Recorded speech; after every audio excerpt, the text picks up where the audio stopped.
वो कारण जो बहुत बार इंसान को लाइफ टाइम पेन करते हैं। मेरे एक पेशेंट थे जो राइनोप्लास्टी नोज की प्रॉब्लम को लेके मेरे पास आए थे। उनका बड़ा एक विचित्र जो है वो हिस्ट्री था कि उनके नोज में कोई प्रॉब्लम थी और उन्होंने जो है राइनोप्लास्टी सर्जरी कराई। एंड राइनोप्लास्टी सर्जरी के बाद में जो है वो जो नोज से जो है उनको जो प्रॉब्लम थी वो ठीक नहीं हो पाई। 3 महीने बाद उसकी वापस राइनोप्लास्टी सेम सर्जन ने की क्योंकि वो पेशेंट सेटिस्फाई नहीं था। एंड देन कॉन्सिक्वेंटली जब 2 राइनोप्लास्टी हो गई उसके बाद उस पेशेंट का जो नोज है, समहाउ बैड लक मान लो या सर्जन की टेक्निक मान लो, उसका नाक जो है पहले से भी बहुत ज्यादा विकृत हो गया, बहुत ज्यादा विकृत हो गया। एंड पेशेंट नेक्स्ट 2 ईयर, आप मानोगे नहीं कि नेक्स्ट 2 ईयर वो कहती है कि मैं घर से बाहर नहीं निकली, ना मैंने कोई सोशल फंक्शन अटेंड किया, ना मैं कहीं रिश्तेदार के गई,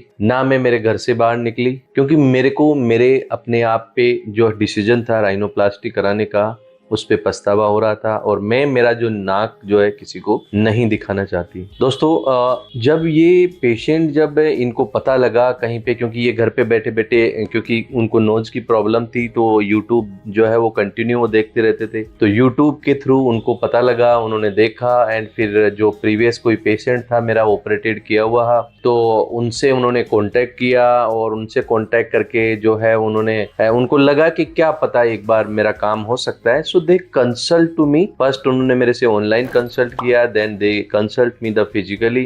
फिर जब कंसल्ट करने के बाद जब मैंने सारा उनको देखा, देन आई एश्योर यू, नहीं आपका नोज ठीक हो सकता है, बहुत खूबसूरत नहीं हो सकता लेकिन इसको हम जो है इस काबिल तो बना सकते हैं कि जो आप 2 साल में घर पे बैठे हुए हो तो कम से कम आप जो है सोशल जो है वो एक्सेप्टेंस हो, सोशल आप घूम सको, बाहर जा सको। तो उन्होंने मेरे समझाने के बाद अल्टीमेट जो है वो 1.5 महीने बाद एक डिसीजन लिया कि नहीं मेरे को ऑपरेट कराना है एंड जो भी जैसा आप करते हो। दोस्तों उनकी सबसे बड़ा पेन क्या था कि उनकी 2 बार जो है रिब कार्टिलेज, क्योंकि चेस्ट पे किसी फीमेल के 2 बार इंसिजन लग जाए मेरे लिए भी बहुत चैलेंजिंग बात थी, क्योंकि 2 बार रिब पहले ले ली, 2 बार ऑपरेशन हो चुका, पेशेंट की एक्सपेक्टेशन बहुत ज्यादा है, उनके एक लड़की एक लड़का था, उनके हस्बैंड और उन सबकी एक्सपेक्टेशन बहुत ज्यादा था। लेकिन दोस्तों मेरे को मेरी गट फीलिंग कह रही थी कि ये पेशेंट को अगर मैं ऑपरेट करता हूँ तो ये ठीक हो सकता है।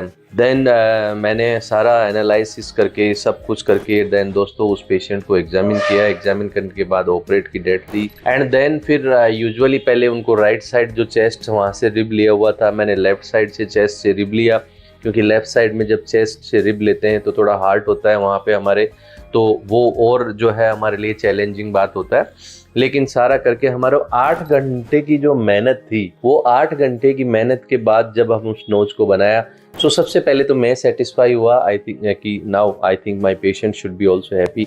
जब 10 दिन बाद मैंने प्लास्टर हटाया तो मेरे को लगा ये मेरा पेशेंट बहुत खुश होगा, लेकिन वो जैसे ही मैंने उसको प्लास्टर हटाया वो बहुत रोने लग गई।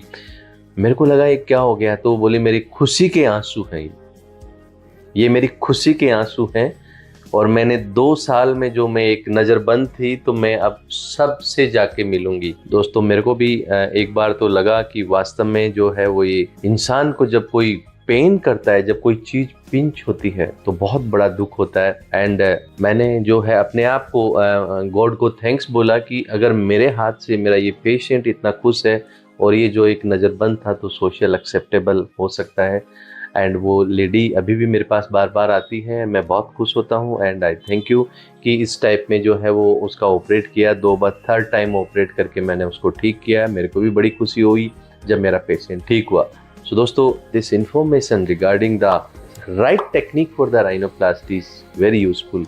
सो को जाते जाते ये YouTube चैनल जो है उसको सब्सक्राइब करना एंड देखिए बेल आइकॉन को प्रेस करना ना भूले, जिससे किसी का जो प्रॉब्लम है नोज की विकृति तो उसका भला हो सके।